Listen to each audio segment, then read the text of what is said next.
Welcome to the PDIA in Action event series. My name is Salimah Samji, and I am the Director of Building State Capability at the Harvard Center for International Development. I will be your moderator today.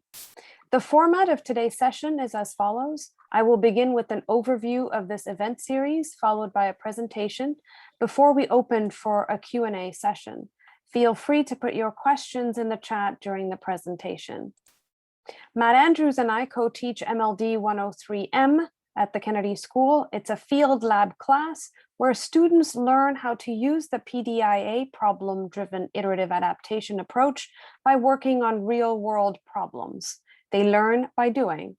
The students work together in teams with an authorizer or client who gives them a problem to work on.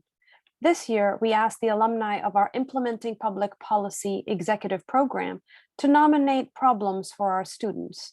Over a 7-week period between January and March, our students worked with their authorizer to better understand the problem and to identify entry points. This event series showcases the learning of our students as well as our executive program alumni.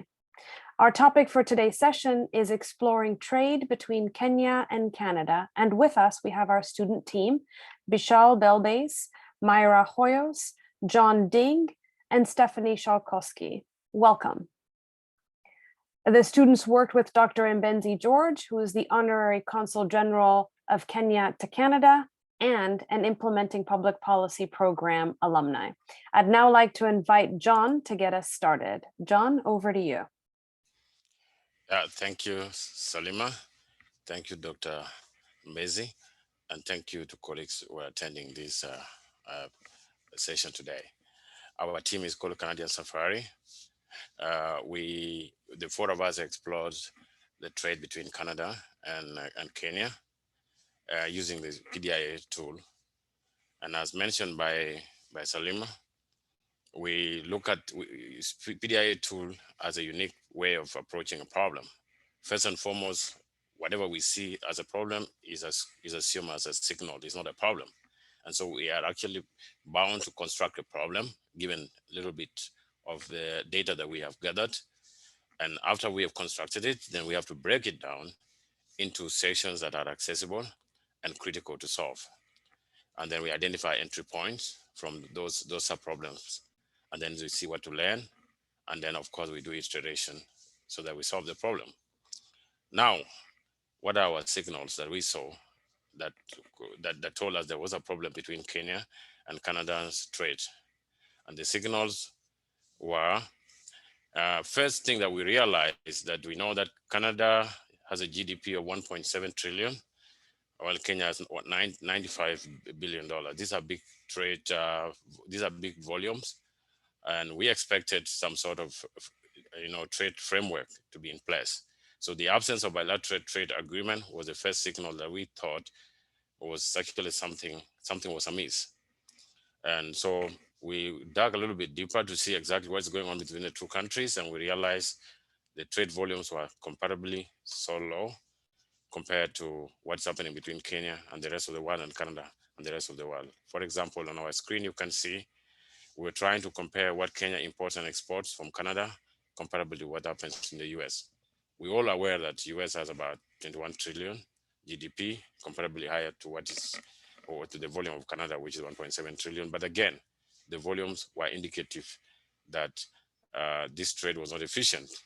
We went further to understand the problem, and we realized whatever trade that was going on between these two countries was very, very basic. We call it non-complex commodities.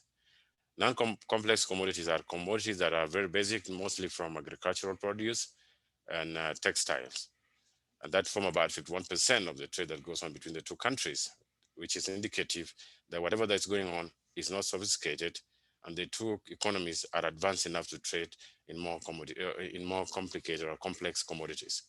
We even went further to try to understand the problem, and we realized that the two airlines that are operating do not have direct flights between the two countries, which means the ideas, things like tourism, perishable good trade were definitely affected, and it means the two countries were either not interested in trading with each other or there was a problem somewhere. And so we actually went down, given these signals, to try to construct the problem based on this understanding. And our problem construction, we try to look at it in a broader term, but of course, very meaningful way. What we first realized that there were the processes involved that were supposed to support the trade between the two countries were limited.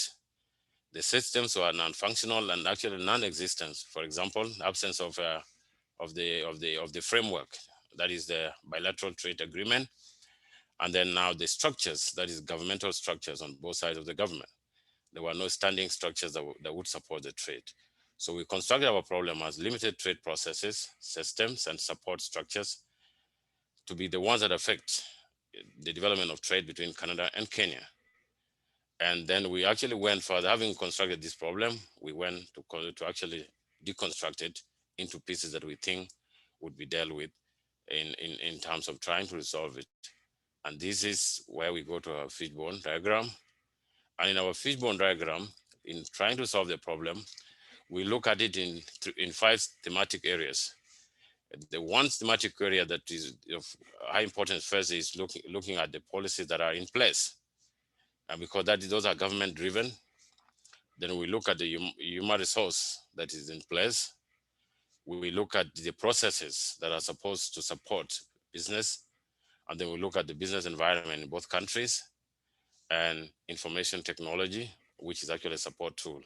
So looking at the policies, we were very much interested to know exactly what are the agreements that are in place, whether they are formal or informal, whether they were comprehensive or non-comprehensive. So we realized there was non-binding document that existed between the two countries that actually bound them, that actually bound them to trade with each other. There was also, we realized there was a bit of laxity on both sides of the government to engage proactively in trade. And that was key. And then why were these missing? Then we went to the personnel involved. Then we realized at political level, there was no political engagement that was intended to promote trade. We also realized that the experts that were actually assigned to deal with the trade on both countries were actually being taken around. None of them was permanent to focus on key issues that needed to be addressed. And furthermore, in the private sector, there was no investment framework in place with experts to support this process. So all this, we also try to see why were they missing, what is going on outside. And then we look at the environment in both countries in terms of business. So we realize, ideally speaking, there was no proactive framework in terms of exports sector development plan to engage the two countries. There was also gender skewed trade understanding, especially from the Kenyan side, we thought needed to be improved on. And then the regional instability, of course, created a lot of fear from the Canadian side. So they were non-proactive in engaging with Kenya. And of course, corruption, which is a perception that is something systemic, seemed to also inhibit private investors from taking risks to invest in this environment. And of course, ICT, which is supposed to be something that drive trade and promote marketing, is very much lagging in Kenya. It's something we thought that should be worked on.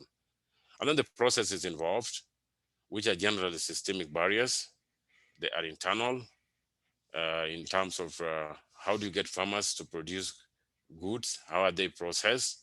And even if you process them intended for exports, how are they consolidated? We realized all these processes needed to be looked at. So now to actually identify what are the key critical points, I will welcome my colleague, Dr. Bishal Belbase, to take us to the next phase, identify critical points of entry. Dr. Bishal, you're welcome. It's me, John, but thank you very much. So how did we learn more about the problem? At first, it looked very complex for us and we knew little about it. So we began, first of all, to read a lot. Our authorizer, Dr. Imbenzi, shared with us many documents and resources to understand better the context of Kenya. How does the government work? To know more about trade, tourism, about the community, to know more about specific and important facts. We also read about Kenyan trade agreements, foreign policy, resources related to the Kenya and Canada relations. And this was very enlightening for us. It helped us to understand more the context and a little bit more about the problem and how we could approach it. But the most important thing that we used to learn more about the problem was talking to people, engaging with them, having interviews, meetings. So we were very fortunate that Dr. Imbenzi connected us with very high-ranking officers in the Kenyan government. For example, we talked with Kennedy Barasa, who is a former Kenyan government official. Through him, we learned more about the basics of the Kenyan and Canadian foreign policy. We also talked to Ambassador Amina Mohammed, who is currently in the Kenyan cabinet secretary. She's a secretary for sports, culture, and heritage, but she has a lot of experience in the area. She shared with us the common interest between Kenya and Canada, as well as the challenges in trade that both nations face, and what can Kenya could do in order to facilitate trade with Canada.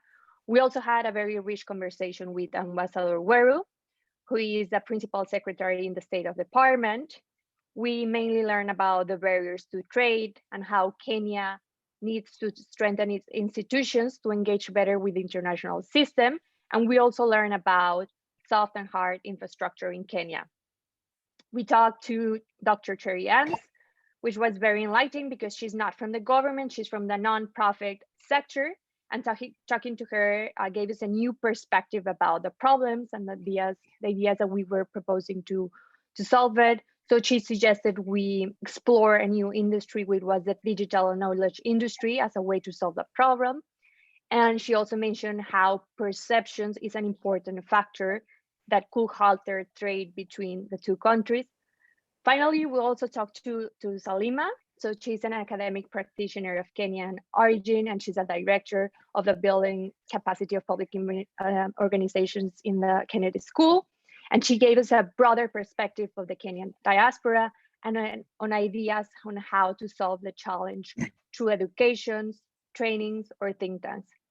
So all of these documents that we read, interviews that we have with these people, help us really understand the problems and how could we best approach it, and if the ideas that we were thinking and that we were proposing to Dr. Imbenzi were the correct ones. I'll now pass it on to my colleague, Bishal. Yeah, thank you, John and Mayra, for the elaborate descriptions. So then, as you saw in the fishbone diagram, then we started to look for entry points, which ideas that we could, start with. By the way, the city in the picture is Vancouver, where Dr. Imbenzi, our authorizer, is based on. Well, yeah, next slide, please. So from the strands of various causes in the fishbone diagram, we identified 5 entry points that we have listed here. Like one is lack of interest by the both governments. Next, we saw that there was no direct link between Canada and Kenya. Next, we identified that Canadian investors' perception about the Kenyan business was a hindrance as well. Similarly, we realized that there was limited expertise of Kenyan negotiating teams, and also we saw that there was missing political support from both governments. So we took these we identified these points based on we had a limited time span of 7 weeks, and we wanted to see where we could work, and based on our best assumptions of the authority Dr. Imbenzi held, and because of his position and the broader political or legal support he could garner, the acceptance by other stakeholders involved in both Canada and in Kenya, and his personal abilities, skills as a authorizer, or the practical feasibility of doing things, we classified those all those entry points into whether or not, this thing had a good authority, this thing had a good enough acceptance, and whether we had, or the authorizer had, the good enough ability to do these things. And based on that, we identified two key ideas where the, change space, where, the sweet spot between authority, acceptance, and ability was the highest, and where we could achieve, the quickest wins. Next slide, please. So we thought we could start with two ideas. The first was connecting Kenya and Canada. Connecting Kenya and Canada by establishing direct flight between the two countries was one of the low-hanging fruits we could target, and it would be so beneficial because, like, one of the main exports of Kenya was perishable goods like flowers. Is one of the key Kenyan export, and you could imagine if there is no direct flight, what how it might affect its exports. Similarly, travels related to business and tourism would be affected. So we also thought about promoting Kenya as a tourist destination for Canadians. To give a perspective, like only 18,000 Canadians traveled to Kenya in last year, compared to about 12 million Canadian travelers to countries like Italy. Similarly, one of the things that we realized is the connection on people to people level, on a person to person level between Kenya and Canada was also lacking, and we realized that the thriving diaspora of Kenya and Canada could play a big role in making sure that the perception of the perception in Africa and Canada, Africa and Kenya in Canada is improved. Next slide. Also, we thought, like, one area that we could start working right away was building the capacity and knowledge transfer, building capacity of diplomats. We could train civil servants at Kenyan Foreign Service Academy and prominent business leaders who would probably sit at negotiation tables so that their skills are improved. Our authorizer himself has a lot of expertise and experience in training that, and he could work with Kenyan Foreign Service Academy, and he could also take like support from experts in Harvard or other universities in the West as well, so that they can train them on cross-cultural, multinational skills. Similarly, like, there could be ways where our authorizer could forge partnerships with Kenyan universities like Strathmore College or University of Nairobi, so that international trade and diplomacy trainings are provided to civil servants who would someday be at the negotiating table. Next slide. I would hand over to Mayra again to take over. Thank you. Thank you, Bishal. So there are still many things that we need to learn and need to know about the problem and the ideas that we are suggesting, but we chose 6 of them to highlight it. So the first one of them is authority to Dr. Imbenzi. We are unsure and we don't know how much personal resources and authority does he need and he's going to receive to face these challenges. We also don't know the Canadian side of affairs, so we were unable to have interviews with Canadian officers in the government or in different sectors. So we think that their perspective on the issue is very important for the challenges and for the ideas that we're suggesting. Also, at the end of this year, there are going to be some Kenyan general elections. So there may be some changes with the next administration.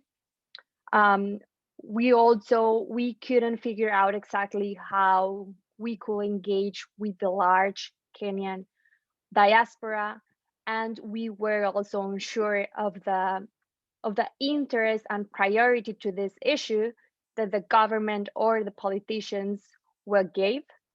And finally, we still need to learn a lot about the market structure, about the technicalities of trade between the two countries. I'll pass it on now finally to Stephanie. Thanks, Mayra. So the leads that you see here are those that we identified that we feel could help extend the thinking, extend the learning to tackle this challenge, because it's very complex. It's a very complicated and nuanced challenge to investigate. So we found some resources, some probable opportunities to connect with others. Keeping in mind this was only a 7-week process, and especially to get high-ranking government officials, like really busy people who are working in industries, it's hard to engage those individuals in individual interviews as we wanted to. It takes time to kind of progress that. So, we think it would be great engaging the diaspora. There are 2 organizations that we found. Those might be potential possibilities. We know we need to speak to more Kenyan business leaders. We have identified we need to speak to more Canadian business and government leaders, right? Kenyan government leaders, including someone in the office of the Ministry of Tourism, would be incredibly helpful to help progress this work. And finally, the public policy practitioners that Bishal mentioned, perhaps the University of Nairobi, Strathmore. So what did we learn about engaging with our colleagues as part of this PDIA process? And this is our photo from the last day of class. And I think it's nice because all of us are like happy and, feel good about the work that we did together. But it took a little bit to get there, right? And so some lessons that we wanted to kind of talk about and share with you in case it might be helpful for you and in your work. Selecting causes that to work on that aren't too large. I mean, simply put, there are some things that are kind of too big to tackle, right? Like John talked about all the deep things that we could go down that fishbone diagram, right? And Bishal talked about the importance of like picking like low hanging fruit, like where are things that you can take action on. So using that AAA analysis really helps you to kind of hone in. Where do you have authority? Where do you have ability? Where do you have acceptance? Where you can make some small changes and learning fast, right? Iterating towards small solutions. This isn't about getting a big solution out there, right? It's about making little steps. And, we didn't get into the action phase. That's for Dr. Imbenzi and our future, right? But we did see that, we saw that learning fast and iterating, we saw that throughout the processes we were trying to deconstruct the problem, right? And every week, every interview sort of expanded our thinking. So helped us to kind of learn fast. And it was really important that we reflected and checked in together regularly. We had no less than probably 3 meetings a week together as a team. We had a dedicated meeting with Dr. Imbenzi, who was so generous with his time. We had a dedicated interview each week, and then we also had team meetings. So we were able to engage with multiple stakeholders. That's really important, right? Because you don't want to get a narrow look at the problem, but we're fully kind of sharing and saying we wish we could have engaged more people because we know we didn't get a holistic view. So we're acknowledging that, and that's important as part of the process. And so, if we could wave a magic wand and go back and like pre-schedule some of these meetings, it would have been great to really engage more and get some of that feedback on the Canadian side as well. And also, like on the previous slide, you saw all the leads that we identified. And then crawling the design space. This is really a chance, be flexible, be creative, don't accept things at face value, right? Looking for best practices that were used to solve a similar challenge in a different location, looking at what are potential ideas that could emerge with just a little bit of focused attention. So this idea that I think Bishal talked about before with the training, like having that dedicated training to go into negotiation, that helps build a skill set that's really needed, and also that can support that person throughout their career. So that was something that we probably would not have thought about at all if we hadn't been working on this like closely and kind of keep kind of pushing each other. The other thing is, you know, when you're working on PDIA, teaming is a huge part of the process. And I think all of us would say as students, like we're all very different and we had to really come together. Our team constitution really helps. Like, what are the group norms? Like, what are we going to come together around? How do we dig deep? How do we make sure we're pulling together our different perspectives? We disagreed a lot on what is the problem? What's the problem statement? You know, we were looking at the nuances of the language and the words because we know language and words really matter. But I think we're all the better for it, you know, to navigate this process together. So I love this chart, this map. It represents all the different areas where we're looking at, where we're from. We're looking at Kenya and Canada. We have all different nationalities. Some of us were in Boston during this process. Bishal is in Nepal, Dr. Imbenzi is in Vancouver. So we're all over the globe, which is really an incredible opportunity experience at the Kennedy School, right? And so here are our top 3 tips for working with a global student and authorizer team. You know, be mindful of cultural differences. All the research shows that more diverse teams generate more creative approaches to problem analysis, innovative solutions. So take that and use that to your benefit. But also you have to be mindful that everyone, it comes from a different culture, right? And our cultural biases sort of affect the team dynamics. So try to create an opportunity that everyone can contribute in a way that they feel comfortable. I think the other 2 things are a little bit more practical. Use the tech tools, use the communication tools that provide shared access. So what we were navigating is we had really different like sleep, work schedules, school schedules, right? Really different. And so using like Google Docs to collaborate in real time to see changes. Everything we did was on a Google Doc for all of our student work. We had all our meeting notes, our agendas, our resources, interview subjects, everything we were doing. It was super organized in Google Docs. We use WhatsApp. We even got Dr. Imbenzi on WhatsApp with us, which was awesome. So we kept in touch between our meetings and we're able to communicate there. And then of course, everyone recognizes the Zoom icon. It is the icon of 2020, 2021 and beyond.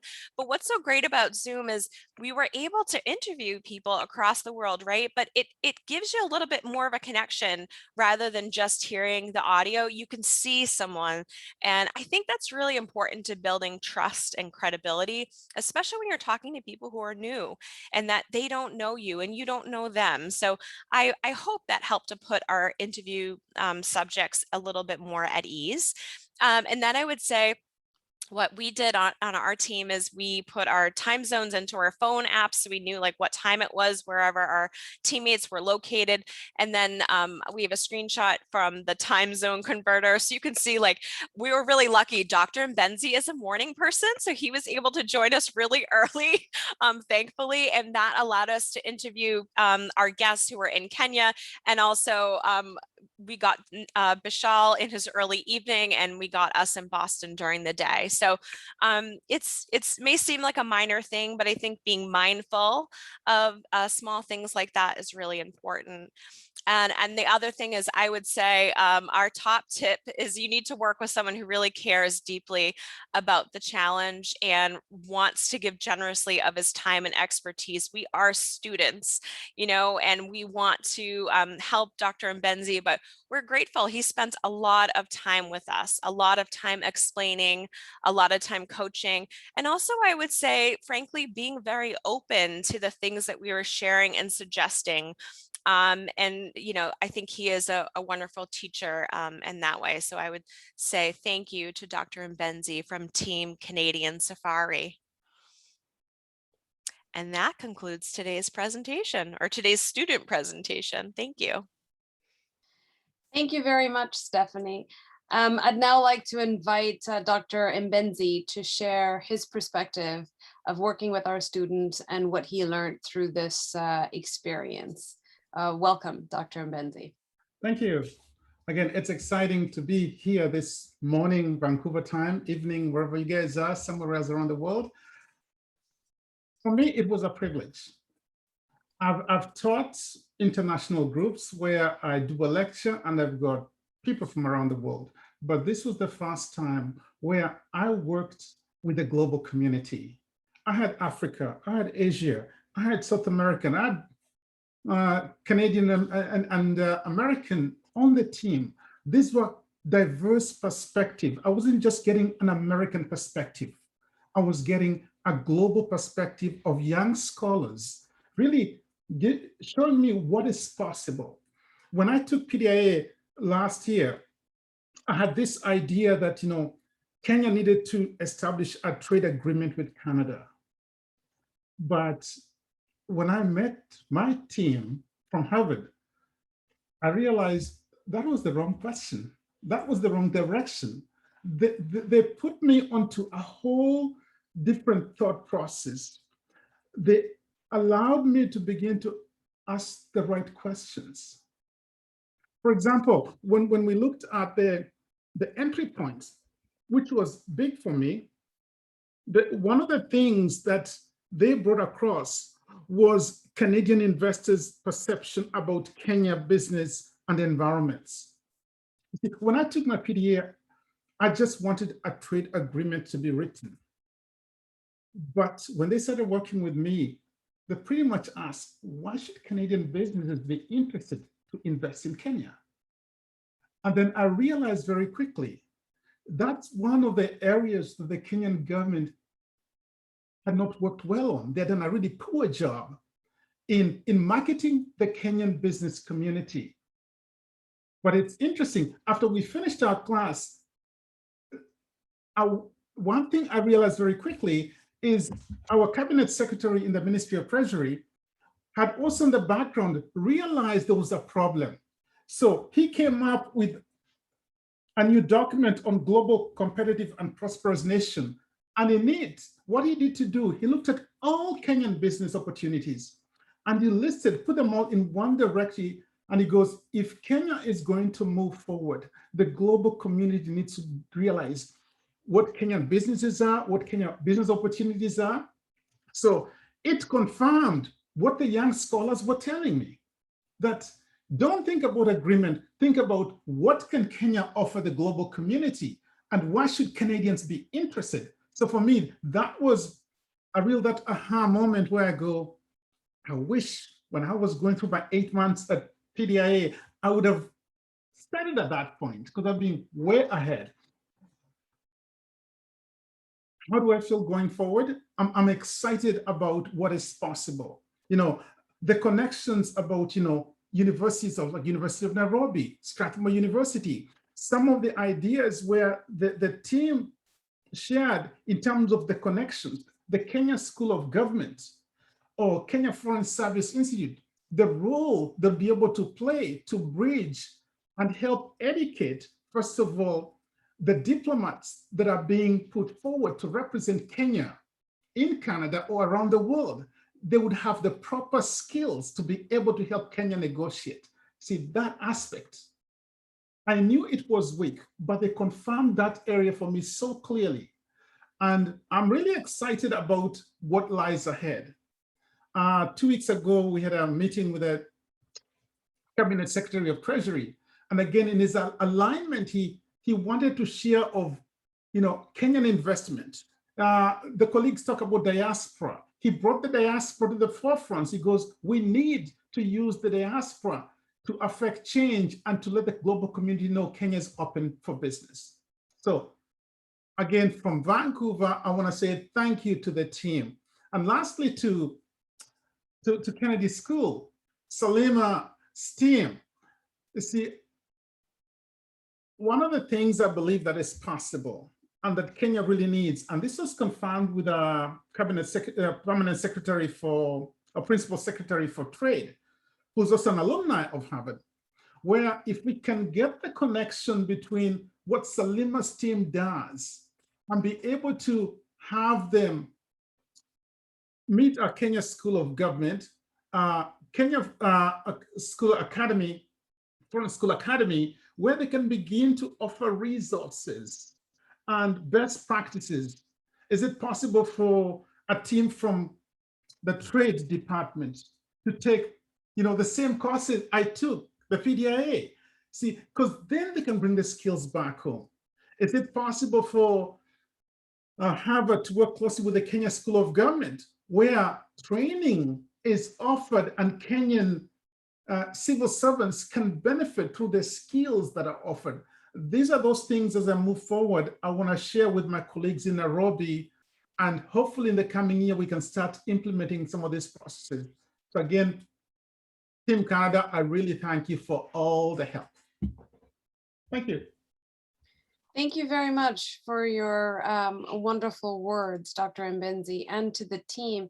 I just want to share, the team has already spoken about, they haven't met each other. They worked virtually. Nobody has been to Kenya, and across so many time zones on a problem that they did not know much about at all, and have been able to make so much progress. And for that, I think it's the hard work, it's the curiosity, it's the attention to, we want to learn, we want to talk to as many people, and getting the different perspectives, which is where emergence of ideas happen, and a better understanding of the problem happens.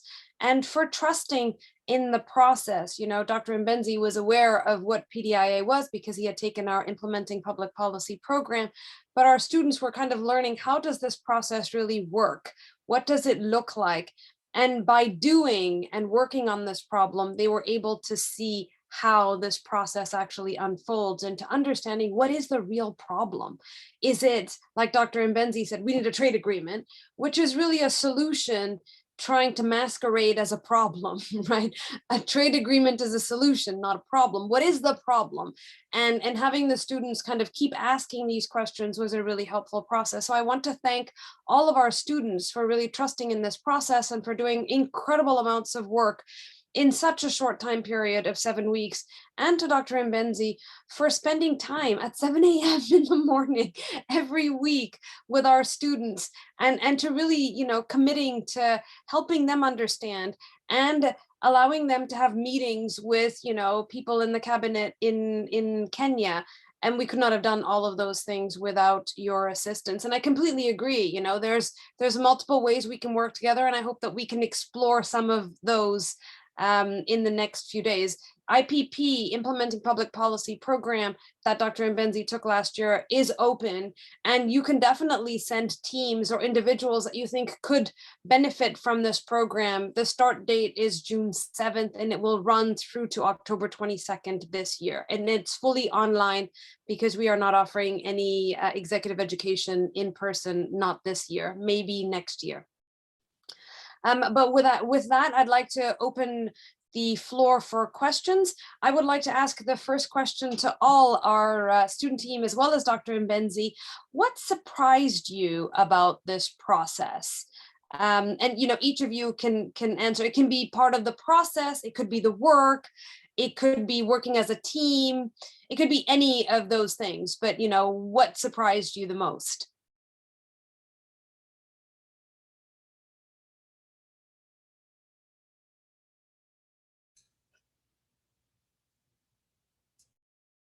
Okay, okay, on my side, what surprised me the most is you actually start something that you don't know, and the more you get into it, the tunnel keeps actually going longer and longer and longer. So it makes you more curious, because you discover this, and then you realize there is more that you need to know. And so that in itself, even this problem we are looking at right now, I'm realizing there are other layers that we can actually peel and get further. I think that's what I really got in the process, that gets it more interesting. Yeah, it challenges you to know more and more. I would agree with John, and I would add that it's amazing how much your learning can progress by having a relatively short meeting with someone who knows a lot about the subject. We were incredibly lucky because we had Dr. Imbenzi's, influence to get us these important meetings, but we learned so much, and each week was, oh my goodness, now we're looking at something a little bit different than we thought. So I would say knowing, knowing key connections to speak with to help progress your learning is super important part of this process. Yeah, I would totally agree with that. Like how much we can learn by, being intentional about learning quickly and learning fast and talking to the right people. If we have the right resources, we definitely can learn a lot about, like at the end of 7 weeks, I was almost feeling like I was, somebody. I'm from public health, I'm a doctor, but I felt I had a good enough knowledge of, how trade relations would work, like how, ambassadors or diplomats would negotiate. So yes, about learning quickly, that was very valuable. And for me, like two most important things, like one regarding the process, Salimah also mentioned this earlier, but I want to like hammer that again. Like, do not take the problem for granted. Most of the time we are fixated on a solution rather than understanding the problem itself. And like when we, constructed that fishbone, like the strands came out, like the problem started to become clearer and clearer, and that was so valuable. And when we decided to go into an action, so that was like one very crucial element about the process itself. The next important learning that I had was about teamwork. So when we started, like we started with, like with any teamwork, like we started with, trying to draft a team constitution and team norms and things like that. And we missed some things in the way. And I realized then that I had always been involved with teams in which somebody was taking an initiative, somebody was taking a lead. And here, when we were like lagging behind, it needed, some of our team members to step up, like Stephanie and Mayra really stepped up to hold us accountable. And that is very important. Like I realized like team norms are really important in teamwork as well. So those are the two learnings that I carry with me. Thanks. Yes, I definitely agree with my teammates. So this approach is an approach for complex problems. And we were given a problem that didn't have like an obvious solution. And at first we thought this was a very big problem for us to solve. So we were disagreeing a lot on it. And yes, it was very hard for us. We felt we didn't have any advances, we were behind, but we keep on asking, and this is what the approach tells us, to keep on asking what else, to deconstruct the problems. And then we found some things that we could definitely act upon on, and we feel really good. And this was also thanks to our teamwork, what Bishal was mentioning. In the process, we also learn how to work as a team, how to communicate, and how to reach consensus. So for me, those two were also my biggest surprises from the process. For me, it was more the feedback I got from the guests that were invited. They felt the students were prepared. What surprised me was how prepared on Mondays, on Wednesdays when we met, they came prepared, they came with questions. I've worked with groups where, they expect you to do everything. I actually did very little, but I did a lot of research in the background, and they drove this bus, and the guests that came along, even after my debrief with my guests, they felt the students were asking the right questions. They were touching on areas that Kenya needed to focus on. They were saying that things that Kenya needed to hear. Quite often when you deal with governments, they're very defensive. And for the people that we worked with, especially the cabinet minister, the permanent secretary, they felt very comfortable with the team and felt some of the questions that are being asked, they could take them back into their own teams and work through them. So that I was surprised. Wonderful. Thank you very much for sharing. And now we'll take questions. If you have a question, please use the Zoom feature to raise your hand. Katya, would you like to ask your question, please? Thank you, Salimah, and thank you to the team for your presentation. It was great to hear more about the work that you did this past semester. I have a couple of questions, and my first one is around some of the interviews and conversations that you had as part of this process. I think that's come up a lot, and so it seems to be a really important part of the work that you did. And I'm curious to hear how your problem kind of morphed and changed with the more feedback that you got from the people that you interviewed. Do you think that the problem from when you first started versus after the interviews changed a lot? And if so, how? And then I'm also curious, what are like one or two takeaways from this whole process that you think you'll be able to use going forward in some of your work, as you continue through Harvard and into professional careers as well. Thank you.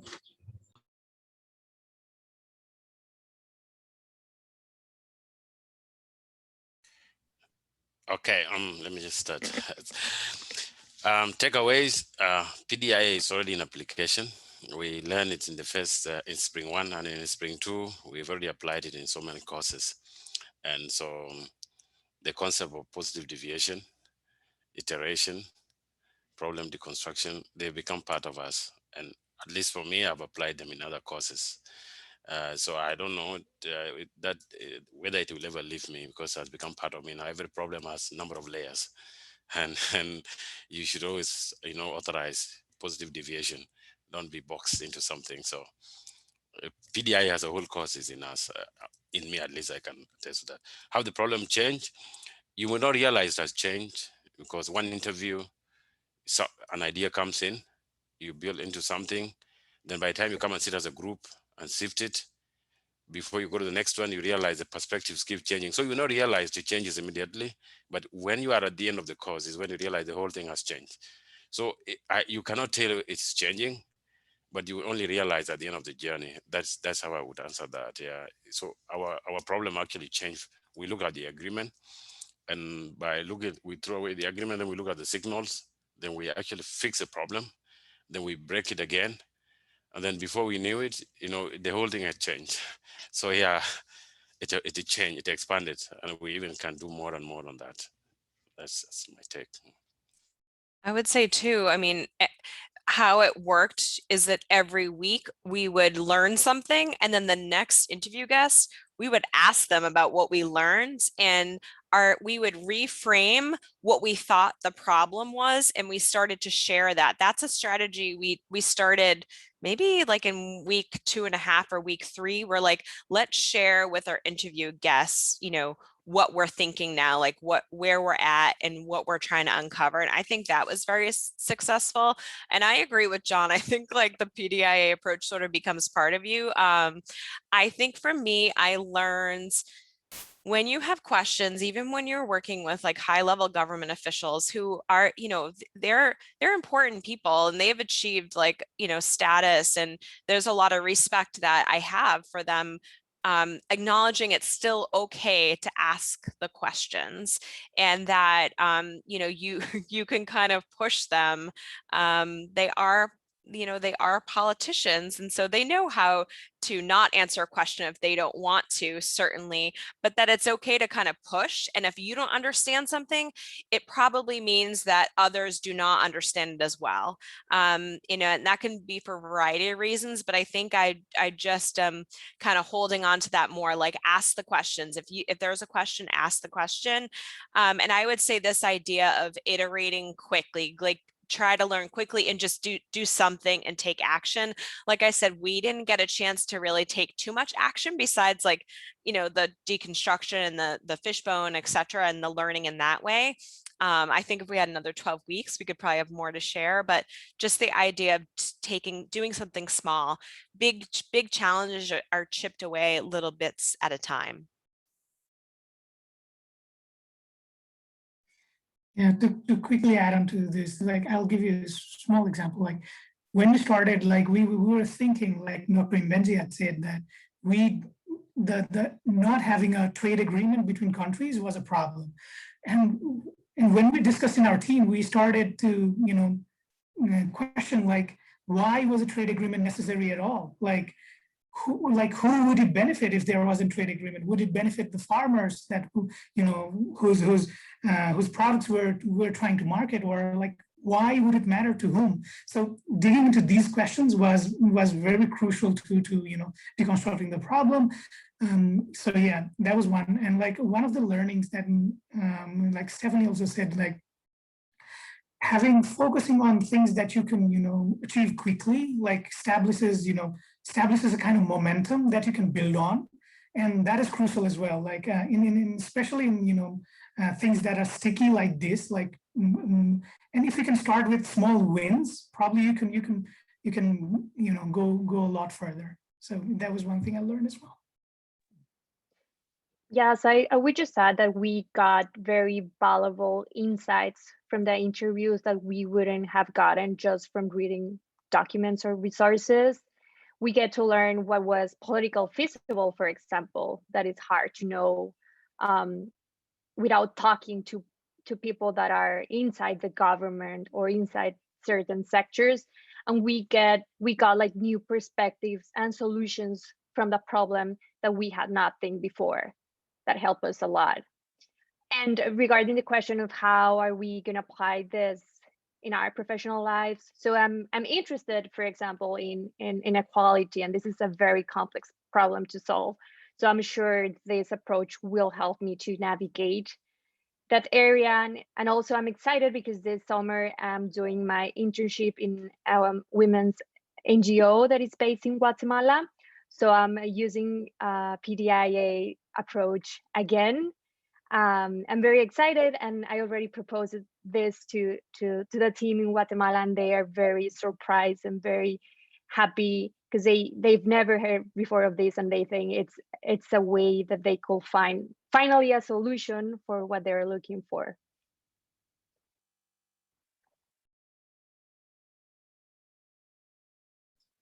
Wonderful, thank you.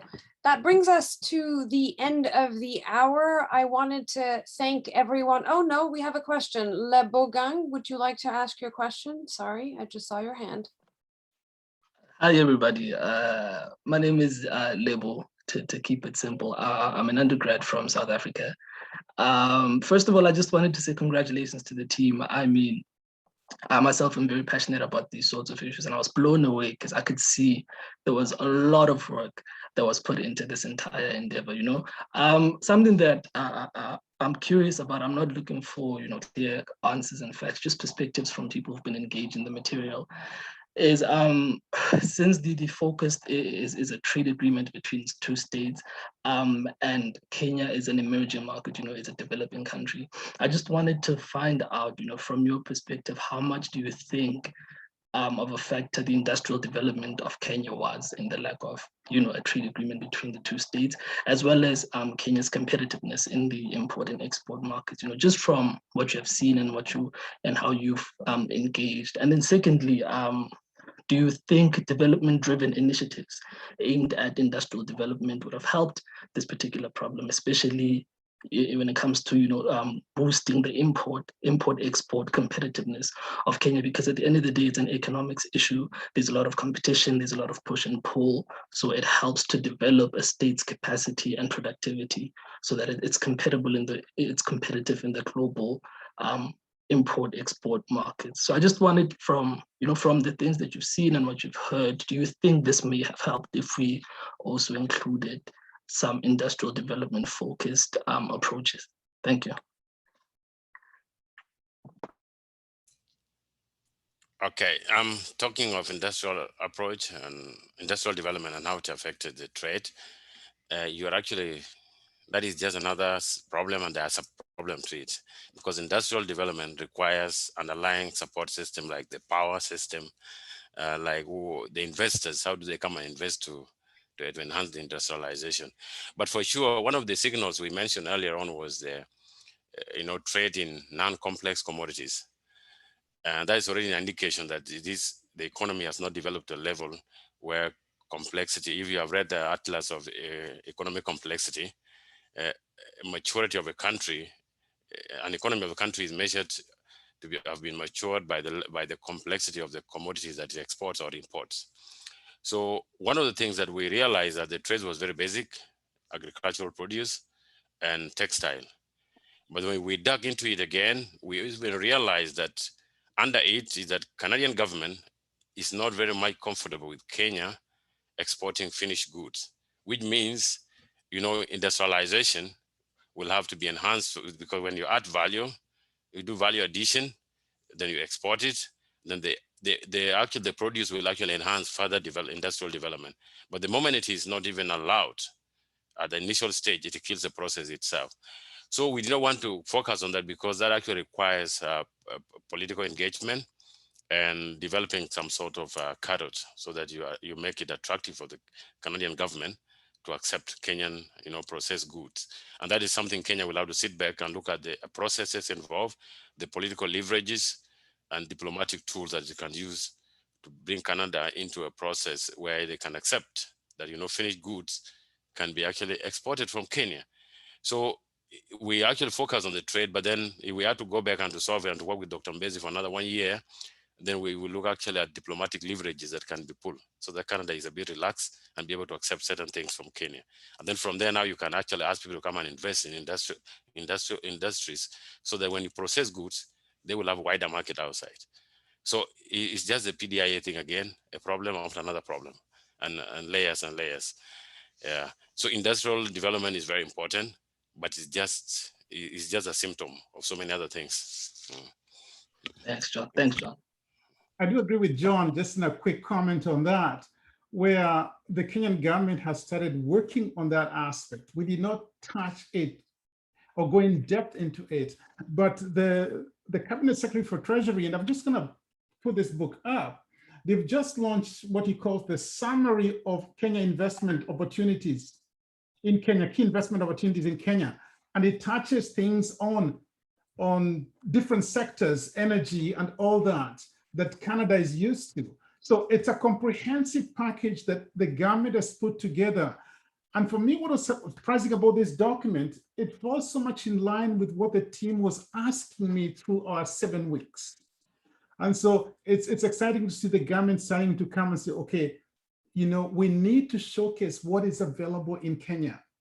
Because why should Canadian business invest in Kenya? Well, they know nothing about Kenya. But now Treasury is starting to say, we have something we can offer. We have industries we can offer, but that's the next phase. And I'm really hoping Salimah's team will look at us again in a new way and say, okay, how can we help push this forward? Thank you. Great, thank you very much. Once again, thank you very much to all of the participants who've attended this event. Thank you very much to Dr. Imbenzi for all the support that you've provided our team, and to all of our students who have really done a lot of hard work and have learned so much. And it's incredible to see, one, how much you did in the virtual environment, right? I feel like you almost feel like you've been to Nairobi, and hopefully one day you can all go to Kenya and see the country that you are actually working on. But thank you very much. Our next event, we've been having these every Tuesday, but the next 2 Tuesdays we will not be having any event because of the Harvard graduation, etc. So our next event will be Tuesday, June 8th at noon Eastern, and the topic will be understanding abandoned projects in Nigeria. With that, thank you very much for attending. Have a wonderful rest of the day, and thank you.